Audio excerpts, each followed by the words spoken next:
رياضة؟ رياضة ايه يا زينب؟ انا عندي عيال عايزه اكلهم واشربهم، ما عنديش وقت للكلام الفاضي ده.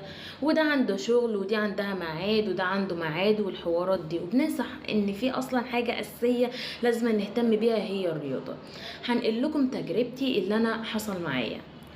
بقالي فتره بحس اني حرفيا في عربيه دايسه عليا مسوياني بالاسفلت، عظمي واجعني وجع رهيب. فقلت ممكن ده يكون نقص فيتامينز، اخدت الفيتامينات برضك الموضوع زي ما هو. ابتديت اظبط اكلي زي ما هو. طيب طب ايه المشكله بقى؟ بمشي بتحرك، ايه المشكله؟ ليه الوجع ده؟ ففي يوم قاعده كده هبت معايا، قلت ايه يلا نشغل اليوتيوب وايه نشوف احنا نلعب رياضه وفي البيت. ما مش هقولك انزل جيم واصرف والكلام من ده، عشان هتقولي العيشه وكبري دماغك والكلام من ده.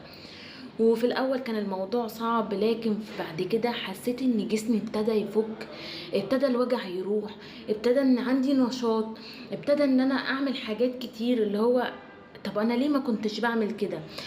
ليه انا كنت يعني مهملة في الجزء ده؟ فأهم حاجة عشان تهتم بصحتك وتهتم بحياتك لازم الرياضة.